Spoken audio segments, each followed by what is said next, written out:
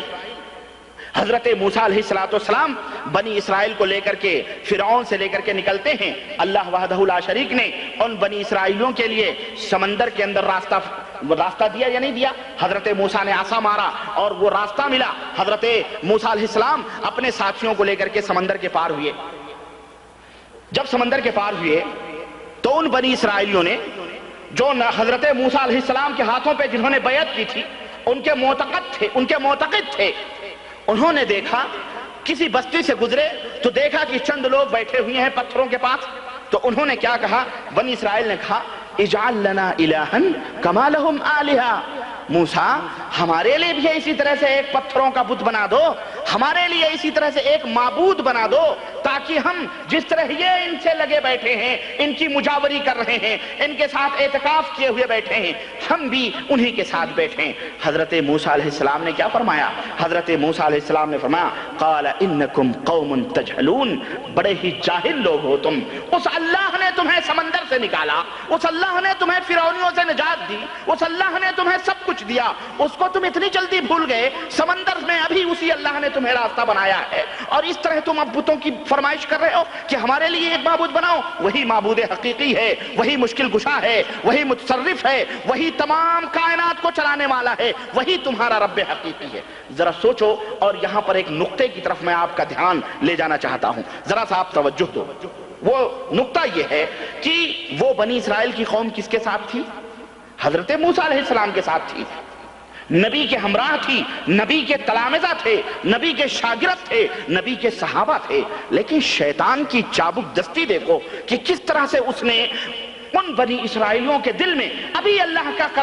کا معجزہ اور اللہ کی اتنی بڑی کرم نوازی دیکھ کے آ رہے ہیں کہ سمندر سے نکل کے آ رہے ہیں، لیکن شیطان نے کس طرح سے ان کے دلوں میں یہ بات ڈالی کہ اللہ وحدہ لا شریک سے پھیر کر ان معبودوں کی طرح انہوں نے ایک معبود طلب کرنا شروع کیا۔ طلب کیا کہ نہیں کیا؟ نبی کے ساتھ رہتے ہوئے شیطان نے انہیں کتنا بڑا دھوکہ دیا۔ اور مسلمانوں، آج تمہیں یہ دھوکہ دیا جا رہا ہے کہ تم فلانے پیر کے ہاتھ پہ بیعت کر لو، جنت کے اندر چلے جاؤ گے، تم فلانے کا دامن پکڑ لو، وہ تمہیں وارے نیارے کر دیں گے، وہ ان کے در کی خاک چھان لو، ان کے در کے خادم بن جاؤ، ان کے در کے غلام بن جاؤ، دنیا تمہارے قدموں میں آ جائے گی۔ آج 1400 برس گزر گئے اس امت کے اوپر، جب نبی کے ہمراہ ہوتے ہوئے شیطان انہیں دھوکہ دے سکتا ہے، تو مسلمانوں ذرا غور کرو کہ آج 1400 برس نبی رحمت صلی اللہ علیہ وسلم کو اس دنیا سے رخصت ہوئے ہو گئے، آپ صلی اللہ علیہ وسلم کی وفات ہو گئی۔ 1400 برس میں آج اس شیطان نے کیا کچھ نہیں گل کھلایا ہوگا، تمہاری ایمانوں کے اندر ملاوٹ نہیں کیا ہوگا،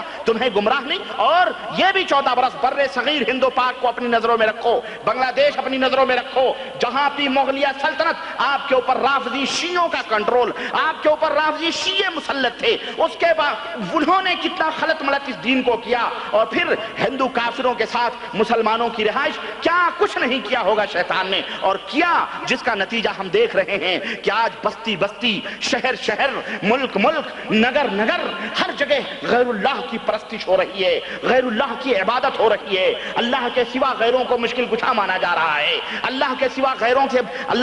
غیروں کو پوجا جا رہا ہے، اور نام یہ رکھا جا رہا ہے کہ ہم اہل سنت والجماعت ہیں، ہم اصلی ٹی ٹی ایس ہیں، ہم ٹناٹن سنی ہیں، ہم میں قطعاً کوئی ملاوٹ نہیں ہے، ہم پکے عاشق رسول ہیں، ہم پکے اولیاء کے دوست، اولیاء اور صالحین کے ماننے والے ہیں، ہم یہ بزرگوں کی ہڈیوں کو بیچنے والی قوم، یہ بزرگوں کے خانقاہ ہڈیوں کے اوپر، اور بزرگ تو بزرگ ہیں، انہوں نے یہ بزرگ بنائے ہوئے ہیں۔ اور میں آپ کو کیا بتاؤں، میں دہراتے ہوئے مجھے شرم آتی ہے کہ لوگوں نے گدھوں کو، بلیوں کو اور طوطوں کو، گلبرگہ کے اندر طوطے کا چوکھٹا ہے، باقاعدہ وہاں چمایا جاتا ہے، اور گدھوں کو، گھوڑوں کو، سب کو انہوں نے اپنا معبود بنایا ہوا ہے۔ اللہ کی قسم، یہ اتنے گھٹیا تو مشرکین مکہ اور کفار مکہ بھی نہیں تھے، وہ بھی پوجتے تھے تو ابراہیم اور اسماعیل کی تصویریں پوجتے تھے، اور آج یہ مسلمان اپنے آپ کو مسلمان کہنے والا۔ مسلمانوں، عقل کو آواز دو، اور میں آپ سے انصاف چاہتا ہوں، پوچھتا ہوں کہ جب بنی اسرائیل اتنی جلدی گمراہیت کے غار میں شیطان انہیں ڈھکیل سکتا ہے، تو آج 1400 برس تمہیں کیوں نہیں گمراہ کر سکتا ہے؟ اور گمراہ ہوئے،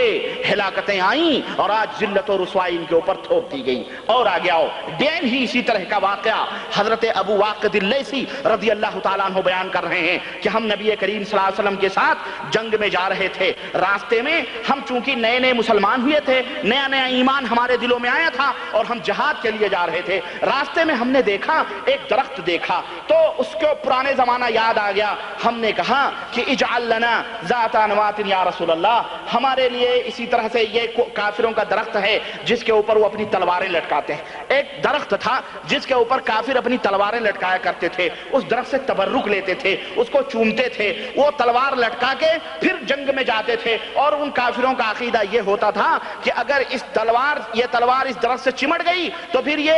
سمجھو پیٹریٹ کا کام کرے گی، یہ پھر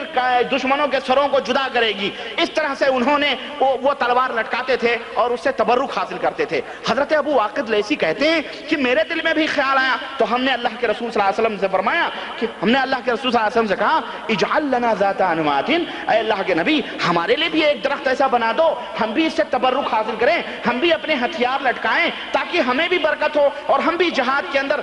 جو ہے دشمنوں کو جو ہے ختم کریں۔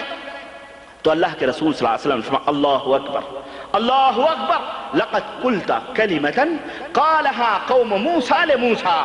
اللہ اکبر، اللہ سب سے بڑا ہے، اللہ سب سے بڑا ہے. اللہ کی قسم تم نے ایک ایسی بات کہی ہے، تم نے ایک ایسی بات کہی ہے، بے نہیں یہی بات قوم موسیٰ نے موسیٰ علیہ السلام سے کہی تھی کہ اجعل لنا الہا کما لہم آلہہ، کہ اے موسیٰ ہمارے لیے بھی ایک معبود اسی طرح بنا دو جیسے ان کے معبود ہیں. بے نہیں یہی بات تم نے کہی ہے. لتتبعن سنن من کان قبلکم شبرا بشبر لو دخلوا جحر رب لدخلتموہ قالوا الیہود والنصارى قال فمن.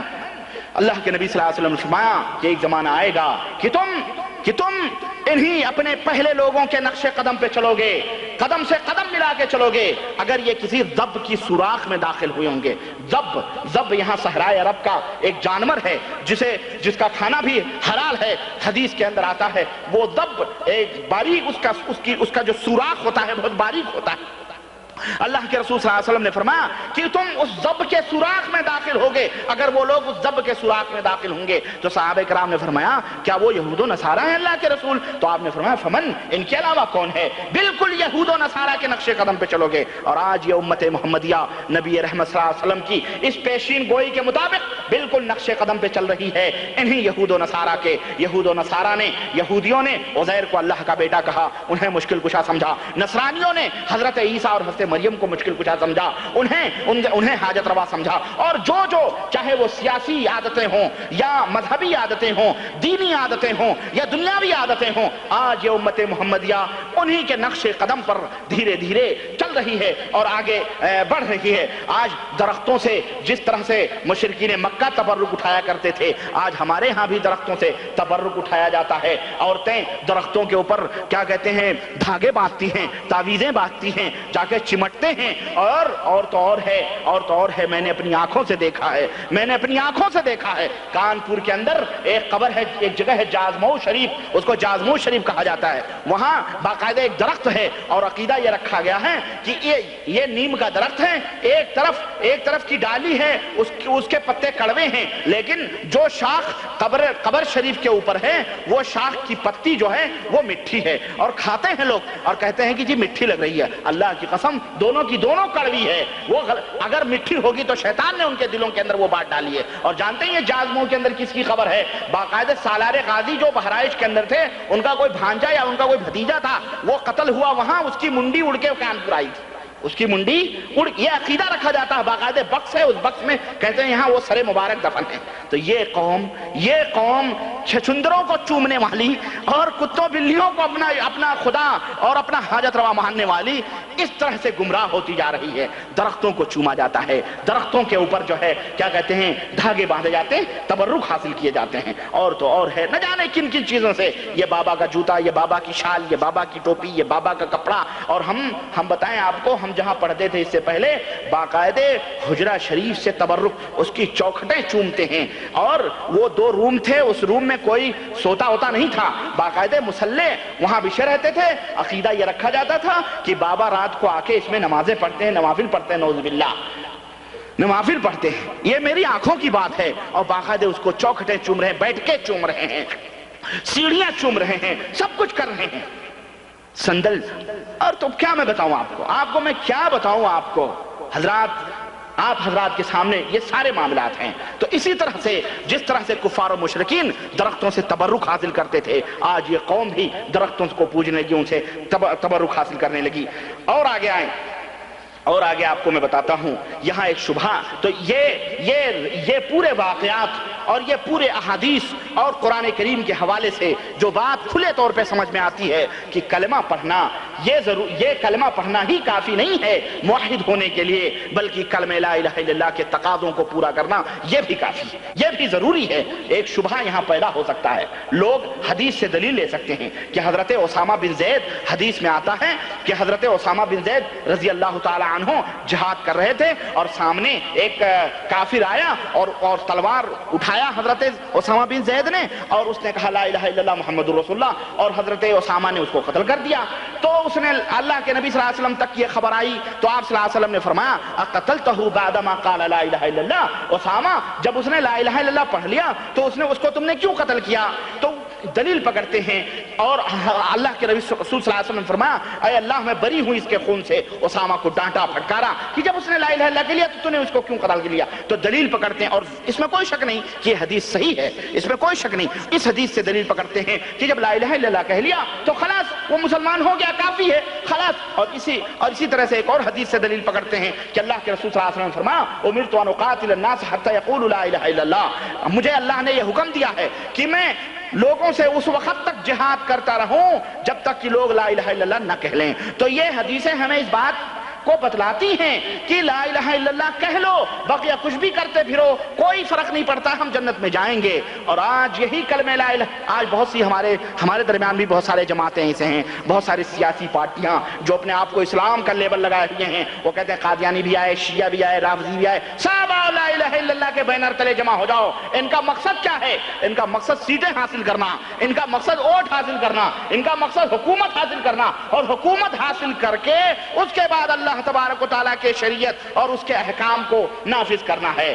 یہی نعرہ لگایا تھا آج سے کچھ دن 40-45 سال پہلے، 50 سال پہلے کسی نے کہ ہم لا الہ الا اللہ کی بنیاد پر ہم ملک حاصل کرنا چاہتے ہیں۔ ملک حاصل کر لیا گیا، لیکن کیا اللہ کے احکام نافذ ہوئے؟ ملک حاصل کیا گیا، لیکن کیا قانون الہیہ کا نفاذ ہوا؟ ملک حاصل ہوا، مسلمانوں نے اپنے بنیاد پر لا الہ الا اللہ کی بنیاد پر ملک کو حاصل کیا، لیکن اللہ کی قسم ہے غیرت آتی ہے، شرم آتی ہے کہ جتنے شرک اور جتنے خرافات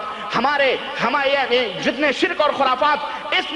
جس ملک سے کٹ کر کے وہ ملک بنا ہے اس میں ہو رہے ہیں، بے نہیں وہی شرک بلکہ اس سے زیادہ اور کفر اس ملک کے اندر ہو رہے ہیں۔ کوئی شرک اور کفر میں فرق نہیں ہے۔ وہاں خواجہ اجمیری ہیں تو یہاں داتا حجویری ہیں، وہاں خواجہ نظام الدین ہیں تو یہاں داتا خواجہ بہاؤ ہیں، وہاں چراغ دہلوی ہیں تو یہاں پاک پٹن ہیں، وہاں کچھ غرض کی وہی تمام سب چیزیں۔ اور آپ کو میں بتاؤں، کتاب میرے پاس ہے اور موجود ہے، حوالے میں آپ کو دوں، ہندوؤں کے ہاں گائے کی پوجا ہوتی ہے، وہاں گائے والیاں بابا بھی پنجاب میں چلتی ہیں۔ میں بتاؤں آپ کو، یہ میرے پاس کتاب موجود ہے، شاہراہ بہشت، جناب امیر حمزہ صاحب اس کے لکھنے والے ہیں، انہوں نے تحقیق کے طور پہ لکھا ہے کہ باقاعدہ گائے والیاں چلتی ہیں، ان کے بارے میں عقیدہ رکھا جاتا ہے کہ گایوں کو چھوڑ دیا جاتا ہے اللہ کے نام پر، اور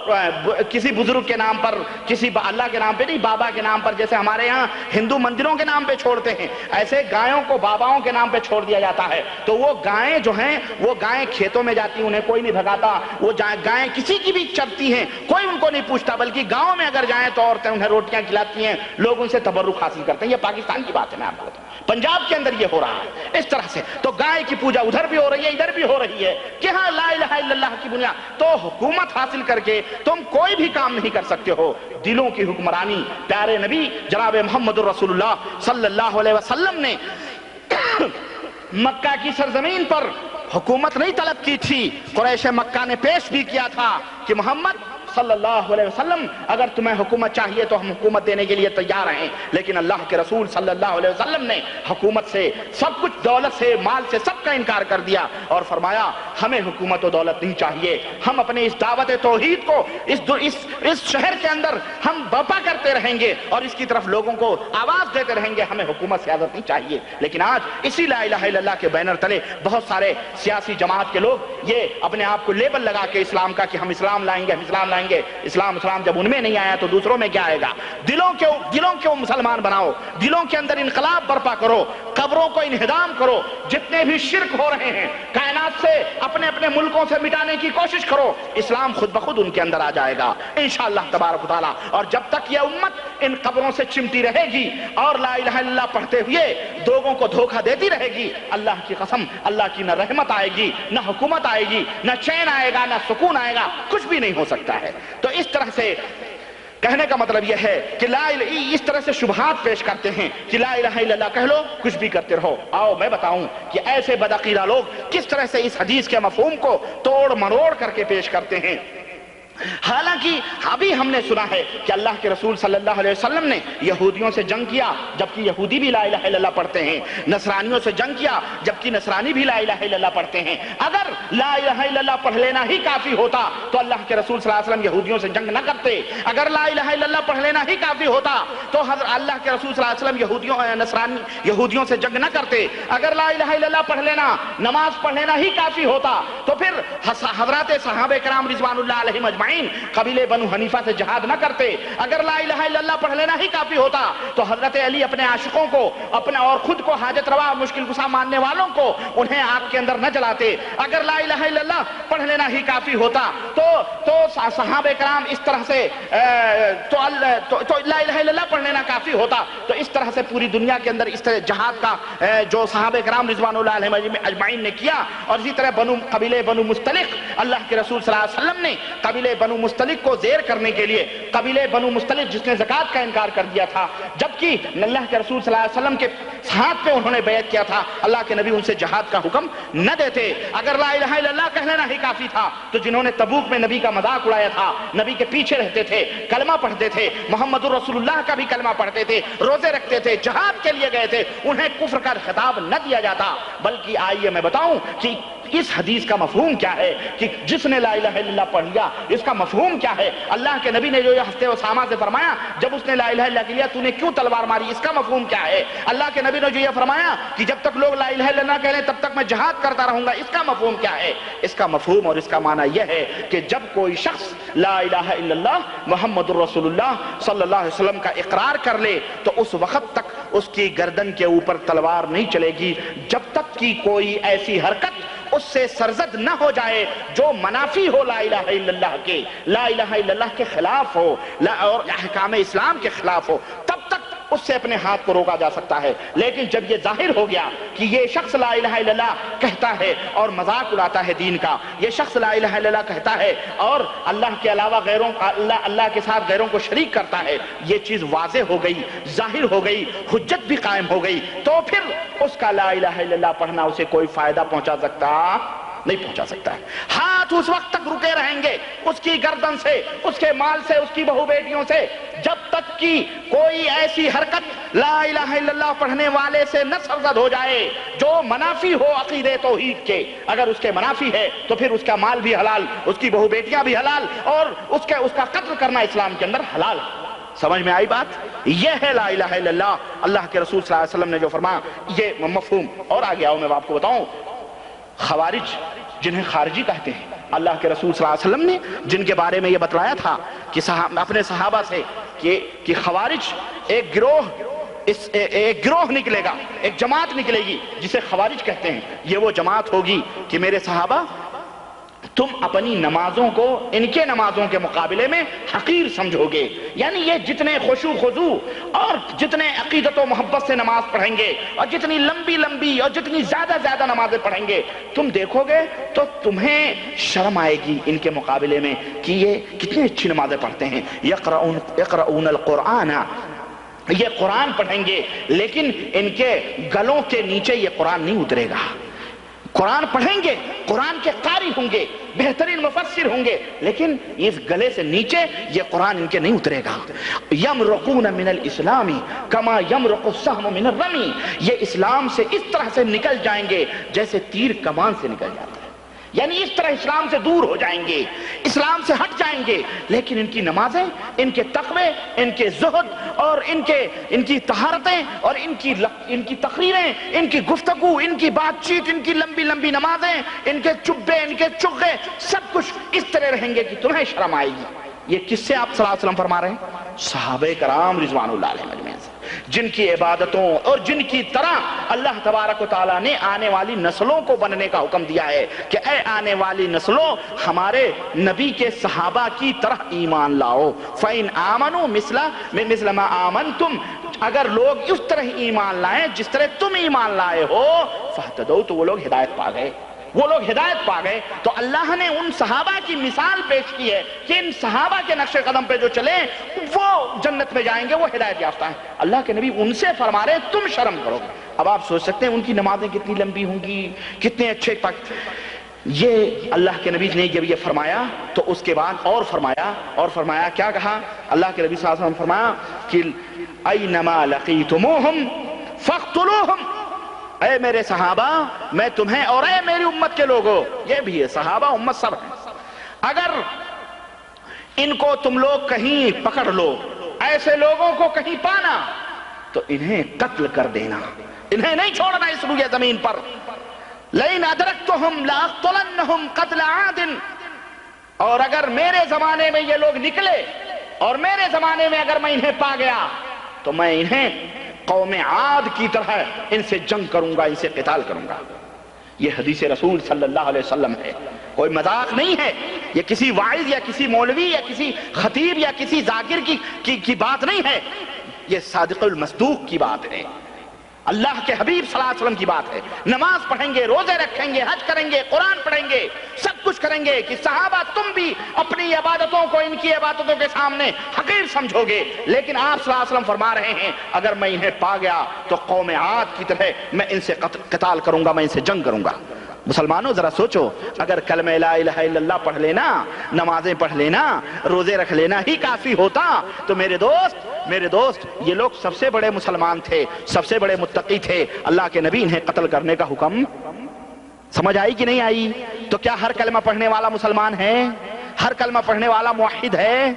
ہاں بہت لوگ چلاتے ہیں جی ہم تو کلمہ پڑھ رہے ہیں، اور بہت سارے لوگ کہتے ہیں اجی وہ تو بہت بڑا متقی آدمی ہے، وہ تو 5 وقت کے نمازی پڑھ رہے ہیں بیچارے، تب ادھر ادھر گھوم کے اللہ کے دین کی دعوت ہی دے رہے ہیں، تبلیغ ہی کر رہے ہیں بیچارے، بہت بڑے پرہیزگار ہیں، ارے وہ تو باباؤں اولیوں کے دستانوں پہ جاتے ہیں بیچارے، اولیاء سے محبت کرتے ہیں، نیاز کرتے ہیں، فاتح دیتے ہیں اور سب کچھ کرتے ہیں بیچارے، یہ کیسے مشرک ہو سکتے ہیں؟ یہ کیسے جو ہے گمراہ ہو سکتے ہیں؟ یہ کیسے بھٹک سکتے ہیں؟ ہاں سمجھ آئی اب آپ؟ یہ حدیث رسول اپنے سامنے رکھو اور میزان لے کے تولو،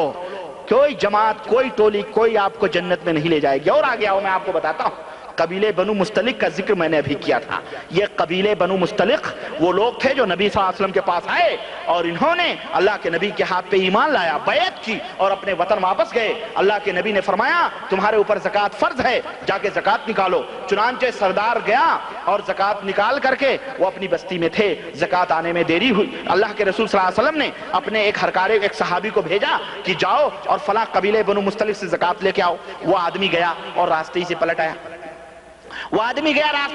آیا، اور اللہ کے نبی کے پاس آگے کہنے لگا کہ اللہ کے رسول صلی اللہ علیہ وسلم ان لوگوں نے زکوٰۃ دینے سے انکار کر دیا ہے اور زکوٰۃ نہیں دے رہے ہیں۔ اللہ کے رسول صلی اللہ علیہ وسلم سے اتنی جھوٹ اس نے کہا کہ اللہ کے نبی انہوں نے زکوٰۃ دینے سے انکار کیا ہے، وہ زکوٰۃ نہیں دے رہے ہیں۔ اللہ کے رسول صلی اللہ علیہ وسلم نے حضرت خالد ابن ولید کو حکم دیا کہ فوراً فوج تیار کی جائے اور اس قبیلے سے جہاد کیا جائے جس نے زکوٰۃ دینے سے انکار کیا ہے۔ اللہ کے رسول صلی اللہ علیہ وسلم کا حکم سنتے ہی حضرت خالد ابن ولید ایک لشکر جرار لے کر کے قبیلے بنو مستلق کا محاصرہ کرتے ہیں، اور جب وہاں اس کو قبیلے بنو مستلق کے بستی کو گھیرتے ہیں تو اس کا سردار اس قبیلے کا باہر نکلتا ہے۔ حضرت خالد ابن ولید کو دیکھا، اس نے کہا یہ کیا معاملہ ہے، آپ لوگ کیوں آئے ہو؟ حضرت خالد ابن ولید نے کہا تم لوگوں نے زکوٰۃ دینے سے انکار کیا ہے، اس لیے اللہ کے رسول صلی اللہ علیہ وسلم نے تم سے جہاد کرنے کے لیے ہمیں حکم دیا ہے۔ سردار نے کہا، قبیلے کے سردار نے، کہ کیوں ہم نے کہاں انکار کیا؟ کہا اللہ کے رسول صلی اللہ علیہ وسلم نے ایک آدمی کو بھیجا اور تم نے اس کو زکوٰۃ دے دیا۔ سردار نے کہا اللہ کی قسم ہے، رسول اللہ کے رب کی قسم ہے، ہم نے اس آدمی کے چہرے تک کو نہیں دیکھا ہے، وہ ہماری بستی میں آیا ہی نہیں ہے، ہم نے کب زکوٰۃ دینے سے انکار کیا؟ یہ دیکھو زکوٰۃ کے ڈھیر ہم نے اپنے بستی میں لگا کے رکھے ہیں، ہم انتظار کر رہے ہیں کہ رسول اللہ صلی اللہ علیہ وسلم کوئی آدمی بھیجیں اور یہ زکوٰۃ ہم مدینہ روانہ کریں، ہم نے نہیں بھیجا ہے۔ حضرت خالد ابن ولید وہ زکوٰۃ لے کر کے اللہ کے رسول صلی اللہ علیہ وسلم کے پاس پہنچے، اور ادھر حضرت خالد ابن ولید پہنچتے ہیں، ادھر اللہ وحدہ لا شریک جبریل امین کے ذریعے حضرت محمد الرسول اللہ صلی اللہ علیہ وسلم کے اوپر آیت کریمہ نازل فرماتا ہے، یا ایھا الذین آمنوا ان جاءکم فاسق بنبأ فتبینوا، اے وہ لوگو جو ایمان لا چکے ہو، اگر کوئی فاسق و فاجر تمہارے پاس آ کے کوئی بات کرے تو اس بات کی تحقیق کر لیا کرو، اس لیے کہ اگر بلا تحقیق کسی قوم کو جا کے پکڑو گے اور بات جھوٹی نکلی تو تمہیں شرمندگی اٹھانا پڑے گی۔ حضرت محمد الرسول اللہ صلی اللہ علیہ وسلم نے فرمایا سچ ہے، ان قبیلے والوں نے زکوٰۃ دینے سے انکار نہیں کیا، بلکہ جھوٹا یہی آدمی ہے۔ میرے دوست آپ سے میں پوچھنا چاہتا ہوں اس آیت کی تفسیر، اس آیت کے شان نزول کے حوالے سے کہ قبیلہ بنو مستلق کیا اللہ کے نبی کو نہیں مانتے تھے؟ اللہ کے نبی کے اوپر ایمان نہیں لائے تھے؟ نمازیں پڑھتے تھے، روزے رکھتے تھے، حج کرتے تھے، زکوٰۃ ہر حج کرتے تھے، سب کچھ کرتے تھے، لیکن صرف زکوٰۃ اللہ کے نبی نے سنا انہوں نے زکوٰۃ سے انکار کر دیا ہے، ان کے خلاف علم جہاد بل آج ایک برانچ ہے زکوٰۃ، ایک شاخ ہے توحید کی، ارکان اسلام کا ایک رکن ہے، اس کا انکار کرنے والا جب دائرہ اسلام سے خارج ہو سکتا ہے اور اس کے خلاف جہاد فرض ہے، تو میرے دوست جو توحید کے اندر، جو بنیاد کے اندر کیڑے لگا کے بیٹھے ہیں، بنیادوں کے اندر گھٹالے کر رہے ہیں، ذرا بتاؤ ان کے خلاف جہاد کیوں نہیں فرض ہے؟ دوسری چیز یہاں پر میں ان لوگوں کو بھی، اپنے ان گمراہ اور غلط راہوں پہ بھٹکے ہوئے دوستوں کو بھی اور بھائیوں کو بھی میں ایک نقطہ بتانا چاہتا ہوں کہ جو لوگ یہ عقیدہ رکھتے ہیں کہ پیغمبر اسلام صلی اللہ علیہ وسلم کو غیب کا علم تھا، ذرا توجہ چاہتا ہوں میں آپ حضرات کی کہ اس واقعے سے توجہ چاہتا ہوں جو یہ دعوے کرتے ہیں کہ اللہ کے رسول عالم الغیب تھے، اللہ کے رسول آگے پیچھے کی سب کی خبر رکھتے تھے، اللہ کے رسول ہمارے قبر شریف کے اندر ہیں، اس کے باوجود بھی ہمارے دلوں کی دھڑکنوں کو سنتے ہیں، ہماری آوازوں کو سنتے ہیں، ہم کسی بھی دنیا کے گوشے میں رہیں، یا رسول اللہ المدد، نعرہ رسالت یا رسول اللہ، اور تو اور ہے ایک جماعت، ایک گروہ اپنے آپ کو اس بات کے عقیدے کا پابند سمجھتی ہے کہ اللہ کے رسول تو اللہ کے رسول رہے، ان کے اولیاء بھی، ان کے پیر بھی غلام الغلام، غلام الغلام، غلام در غلام در غلام در غلام در غلام، بلکہ موجودہ دور کا مرشد ان کے دلوں کے بھید کو جانتا ہے، ان کے دلوں کے راز کو جانتا ہے۔ وہ اگر قبر کے اندر سویا ہوا اس کا پیر، اگر وہ مہینوں کی مسافت پر اس کا مرید آتا ہے تو اس مرید کو دیکھتا ہے۔ یہ دعوے ہم نے آپ کو پچھلے لیکچر میں بتایا تھا کتاب کے حوالے سے کہ اپنے آپ کو مجدد میت حاضرہ کہلانے والا ایک شخص، اپنے آپ کو اعلیٰ حضرت کا خطاب دلوانے والا ایک شخص، اور اس کو اس 14 صدی کا مجدد کہلانے والے، اس کی اپنی کتاب ملفوظات کے اندر اس نے یہ واقعہ نقل کیا کہ کہیں بھی وہ پیر اس کا رہے، کہیں بھی اس کا مرید رہے، وہ پیر وہاں بھی جاتا ہے، بلکہ ایک وقت میں یہ ہزاروں جگہوں پر ان کا پیر حاضر ہوتا ہے۔ حضور کی غیب دانی تو اپنی جگہ رہی، انہوں نے نہ جانے کن کن لوگوں کے سلسلے میں یہ دعوے کیے، یہ بھی غیب جانتے ہیں، وہ بھی غیب جانتے ہیں، وہ بھی ان کے دلوں کی دھڑکنیں جانتا ہے۔ ان کا پیر رات کے تنہائیوں میں مرید کے گھر میں بیٹھ کر اور بیویوں کی ہم بستری کو بھی دیکھتا ہے، یہ بھی دعویٰ ملفوظات کے اندر انہوں نے کیا، اور اس طرح کے نہ جانے کتنے دعوے انہوں نے کیے۔ تو اللہ نبی تو نبی رہے، انہوں نے غلام در غلام در غلام در غلام در غلام در غلاموں کے اندر بھی علم غیب کا تصور رکھا۔ میرے دوست، اللہ وحدہ لا شریک عالم الغیب ہے، کیا اس کی ذات میں شرک کرنے والا دائرہ اسلام میں باقی رہ سکتا ہے؟ ہرگز نہیں، یہ لوگ مشرک ہیں، اللہ وحدہ لا شریک کے ساتھ شرک کرتے ہیں، اللہ وحدہ لا شریک، اللہ کے رسول۔ اور دوسری بات یہ ہے کہ اللہ کے رسول صلی اللہ علیہ وسلم کے سلسلے میں اگر یہ دعویٰ کیا جائے کہ اللہ کے رسول غیب جانتے تھے، تو ذرا میں آپ سے پوچھنا چاہتا ہوں کہ اللہ کے نبی جانتے تھے قبیلہ بنو مستلق نعوذ باللہ زکوٰۃ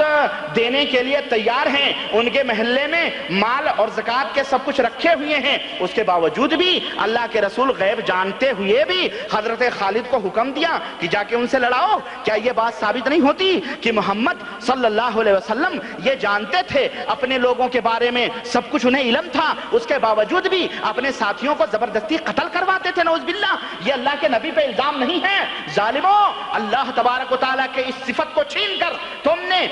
مخلوق کو یہ صفت بخشی ہے، تو کتنا ظلم کیا ہے اور کس قدر توہین کی ہے پیغمبر اسلام جناب محمد رسول اللہ صلی اللہ علیہ وسلم کی، کہ وہ جانتے تھے کہ قبیلہ بنو مستلق نے زکوٰۃ دینے سے انکار نہیں کیا ہے، اس کے باوجود بھی حضرت خالد کو جہاد کے لیے بھیجا۔ اور اگر اللہ تبارک و تعالیٰ خبر نہ دیتا تو اس بے خبری میں، اور اگر وہ سردار بیچارہ آ کے پہلے سے نہ بتلاتا حضرت خالد کو، تو آؤ بیچارے تو مفت میں مارے جاتے۔ اللہ کے نبی جان بوجھ کے اپنے صحابہ کو قتل کرواتے تھے، نعوذ باللہ۔ یہی بات تو ثابت ہوئی مسلمانوں۔ سمجھ آئی کہ نہیں آئی؟ سمجھ میں بات آئی کہ نہیں آئی؟ تو یہ سراسر ظلم ہے، اللہ کے نبی کی توہین ہے۔ اللہ کے رسول صلی اللہ علیہ وسلم کہتے ہیں کہ اگر مجھے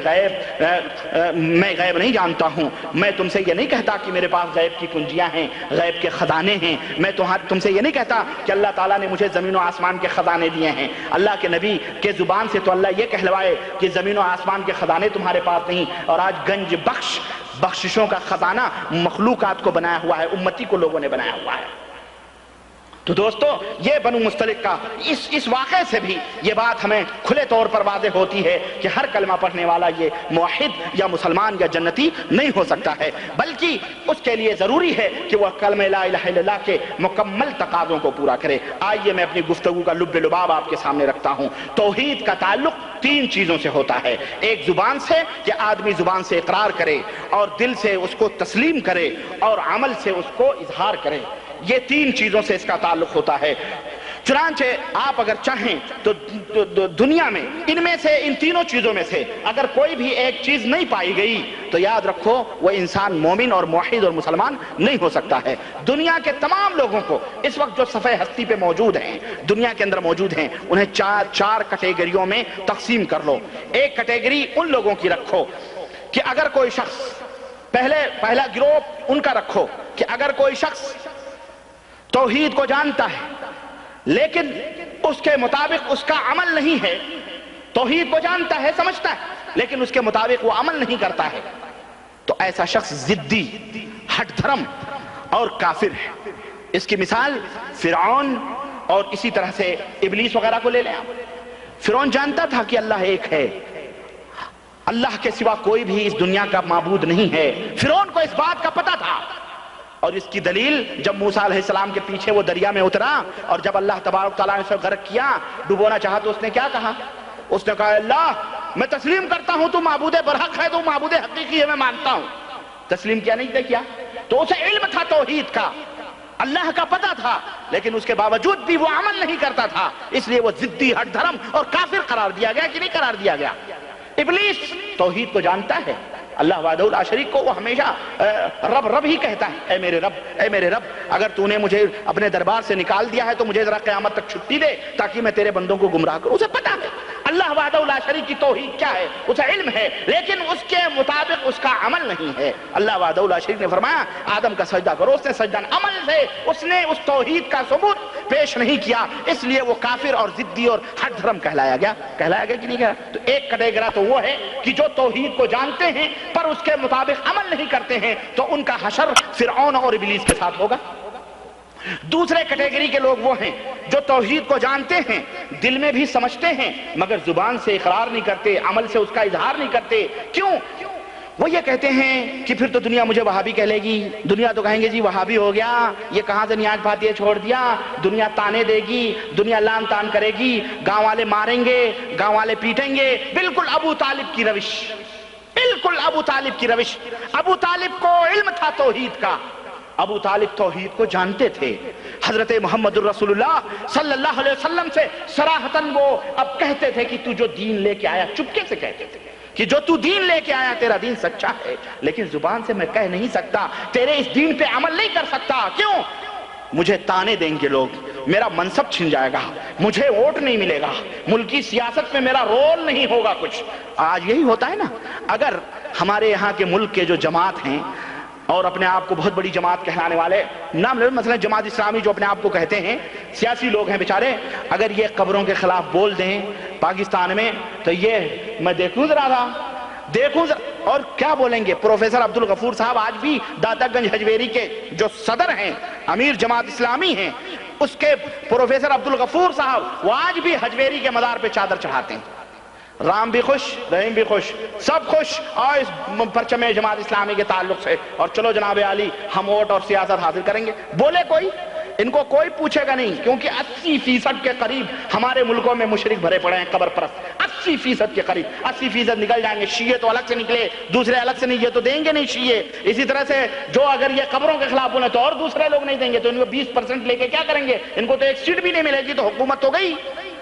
اس طرح سے لوگ اس دعوت توحید کو کھلم کھلا نہیں بیان کرتے ہیں۔ کیوں؟ ان کو منصب، ان کی روٹی روزی بڑھی ہوئی ہے، ان کی روٹی روزی لگی ہوئی ہے۔ بعض لوگ مرشدین اور ہمارے کانوں نے سنا ہے اور بتانے والوں نے یہ بھی بتایا ہے کہ جب ان سے کہا گیا کہ یہ قرآن تمہیں نہیں معلوم ہے، سجادہ نشین ہیں، پیر تھے، سب کچھ تھے، ان سے کہا گیا یہ تمہیں نہیں معلوم ہے، یہ تمہیں نہیں معلوم ہے، سب کچھ معلوم ہے، قرآن ہے۔ کہتے ہیں یہ پیٹ کہاں کے لے کے جاؤں؟ یہ پیٹ، اس پیٹ کی وجہ سے یہ سب کر رہے ہیں۔ اگر تمہاری طرح بنے تو تم جیسے فقیر ہم بھی ہو جائیں گے. یہ محل، یہ ایئر کنڈیشن، یہ فرج، یہ قالینیں، یہ گدے، یہ پاؤں ہاتھ چومنا، جوتوں پہ چہروں چاٹتے ہیں، جوتے بھی چاٹتے ہیں، باقاعدہ جوتے پالش کی ضرورت بھی نہیں پڑتی، چٹواتے ہیں اس طرح سے. یہ سب کہاں ملے گا؟ یہ آشائشیں، یہ آرام، یہ سکون ان کے بچے برٹش اور امریکہ اور لنڈن کے اندر تعلیم حاصل کر رہے ہیں، اور یہ بھوک بھرے نظر و نیاز کے نام پہ ان کی جیبوں میں بھرے جا رہے ہیں 50 ٹن. ارے 50 یعنی میں باقاعدہ عرق گلاب خرید کے داتا گنج ہجویری کا مزار دھلا جاتا ہے باقاعدہ دادا. اور جب بھی کوئی معاملہ کامیابی ہو یا کچھ بھی ہو تو فوراً چادر چڑھائی جاتی ہے. درگاہوں کی زیارت، مسجد میں نہیں کوئی جاتا ہے، درگاہوں کی صفائی ہو رہی ہے، درگاہوں پہ چادریں چڑھ رہی ہیں، پھول چڑھ رہے ہیں، اس کو عرق گلاب سے دھویا جاتا ہے. سب اسی میں لگے ہوئے ہیں اللہ کی قسم. اور نام کیا ہے؟ ہم مسلمان ہیں، ہم سچے پکے مسلمان ہیں. ابو طالب کی روش کہتے ہیں اگر یہ چھوڑیں گے تو ہمیں منصب ملے، ہماری روزی روٹی جائے گی، ہمیں کوئی کھانا پانی نہیں دے گا، محلے میں ہمیں لوگ بدنام کریں گے. کتنے لوگ ایسے ہیں جو جانتے ہیں حقیقتوں کو، اللہ کی قسم حقیقت سمجھتے ہیں لیکن اقرار نہیں کرتے. کیوں؟ اقرار کریں گے تو ان کا سب کچھ ضائع ہو جائے گا، برباد ہو جائے گا. ایسے لوگ قیامت کے دن ابو طالب کے ساتھ اٹھائے جائیں گے جو جہنم کے اندر جل رہے ہیں. ان کا حشر ایسے لوگوں کے ساتھ ہوگا. اور تیسرے وہ لوگ ہیں جو بظاہر توحید پہ عمل کرتے ہیں، سب کچھ مانتے ہیں، عمل کرتے ہیں، اس کے مفہوم اور معنی کو نہیں سمجھتے لیکن عمل کر رہے ہیں،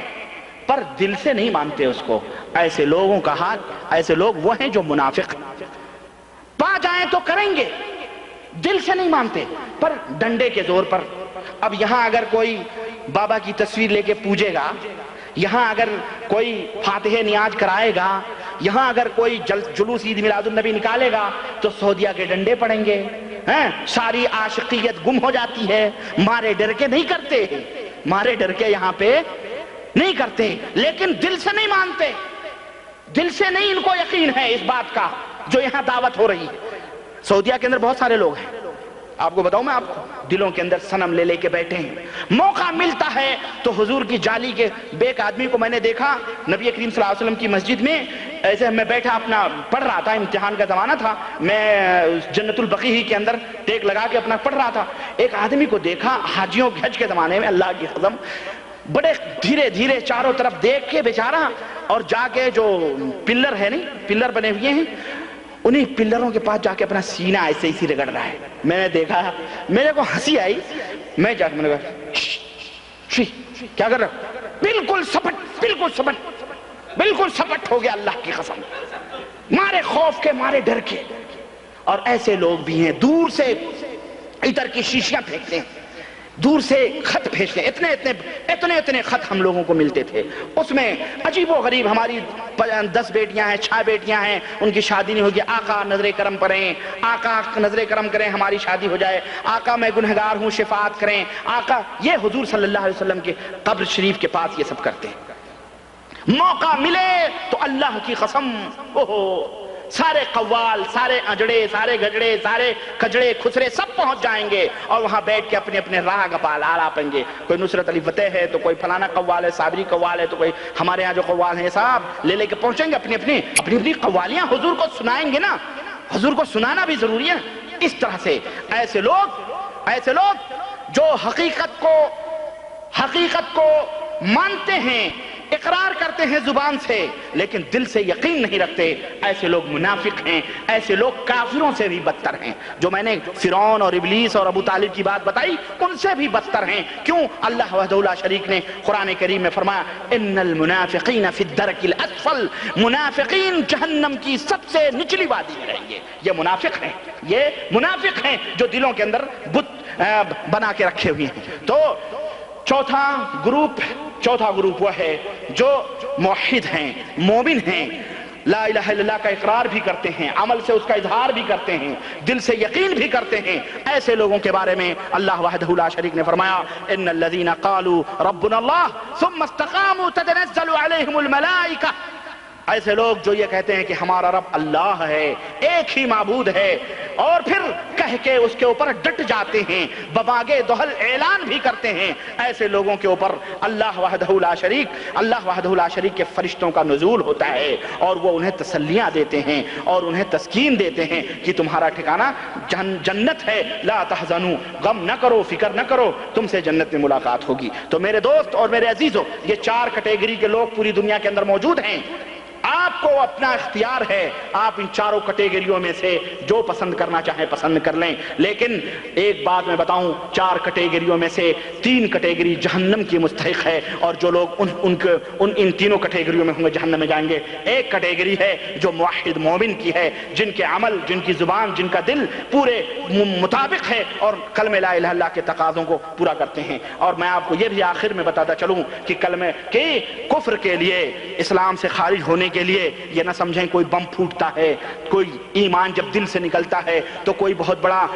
بم وسفوٹ ہوتا ہے، بہت بڑی بات ہوتی ہے۔ آپ کے دل سے ایمان نکل جائے گا، آپ کو پتہ بھی نہیں چلے گا۔ ایک کلمے کی وجہ سے آدمی کافر اور مشرک ہوتا ہے، بھلے وہ نماز پڑھے، روزے رکھے، حج کرے، زکوٰۃ دے، روزہ رکھے، صدقہ کرے، خیرات کرے، اللہ کے اوپر ایمان لائے، رسول کے اوپر ایمان لائے، کتابوں کے اوپر ایمان لائے، آخرت کے اوپر ایمان لائے، سب کچھ ایک کلمہ کفر اسے سب کچھ سے دائرہ اسلام سے خارج کر دیتا ہے، اسے پورا ملیا میٹ کرنے کی ضرورت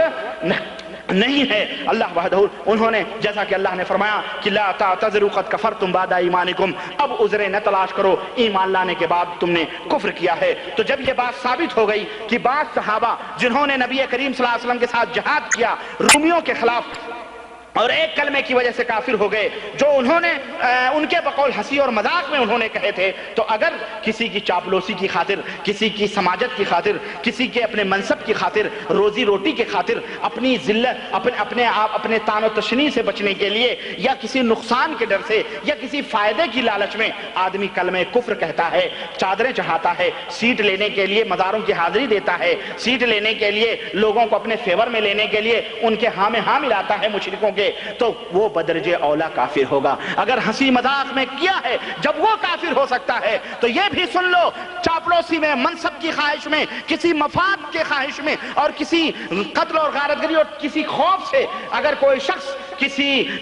کوئی شرک کا کام کرتا ہے، کفر کا کام، تو بدرجہ اولا وہ کافر ہوتا ہے۔ من کفر باللہ من بعد ایمانہ الا من اکرہ وقلبہ مطمئن بالایمان، اللہ وحدہ لا شریک نے فرمایا یہ سب سے بڑا گنہگار ہوگا جو کسی منصب اور لالچ میں ایسا کرے گا کہ جو اللہ تعالیٰ کے ساتھ ایمان لانے کے بعد کفر کرے گا، اس کا ٹھکانہ جہنم ہوگا۔ لیکن ایک حالت ہے جس میں کلمہ کفر کہنے کی اجازت آپ کو دی گئی ہے، آخری وقت میں وہ حالت میں آپ کو بتا کے رخصت ہو رہا ہوں، اور وہ حالت ہے اللہ وحدہ لا شریک نے فرمایا الا من اکرہ وقلبہ مطمئن بالایمان، اس کے سر پر ننگی تلوار کھڑی ہوئی ہے کہ وہ کفر کا کلمہ کہہ دے ورنہ اسے قتل کر دیا جائے گا۔ اگر اللہ تعالیٰ نے فرمایا اس کا دل مطمئن ہے تو اپنے زبان سے کلمہ کفر کہہ دے، کوئی حرج انشاءاللہ نہیں ہوگا اللہ کو دلوں کا، لیکن یہ شرط ہے کہ موت کی گھڑی اس کے سر پہ آ گئی ہو، تلوار لگی ہو۔ اگر اس وقت بھی اس نے نہیں کہا تو اللہ کی قسم وہ شہادت کے ایک عظیم درجے کے اوپر انشاءاللہ فائز ہوگا۔ لیکن اگر اس نے دل کے اطمینان کے ساتھ کلمہ کفر کہہ بھی دیا اس مجبوری کی حالت میں، تو اس کے لیے یہ جائز ہے۔ تو کلمہ کفر یا عمل بدرجہ مجبوری جائز ہے، مگر اس شرط کے ساتھ کہ دل بھی انسان کا مطمئن ہو۔ تو میرے عزیزوں اور میرے دوستوں اور میرے بھائیوں، میرے پوری گفتگو کا نچوڑ یہ ہے کہ آپ اس دھوکے میں نہ رہیں کہ ہر کلمہ پڑھنے والا یہ کیا ہوتا ہے، موحد ہوتا ہے۔ میں یہی بات ثابت کرنا چاہتا تھا، اور اللہ کی توفیق سے قرآن کریم، احادیث، سیرت اور تاریخ کے حوالے سے میں نے ایک پورا سلسلہ آپ کے سامنے رکھا ہے کہ ہر کلمہ پڑھنے والا موحد نہیں ہوتا۔ اس لیے دھوکے نہ کھاؤ، لمبی لمبی داڑھیاں، چگے، امامے، پگڑیاں، نمازوں اور قرآن پڑھنے والوں سے دھوکے نہ کھاؤ، بلکہ ایمان اور عقیدے کے ترازو میں پلٹ تولو۔ کوئی جماعت ہو، کوئی گروہ ہو، کوئی ٹولی ہو،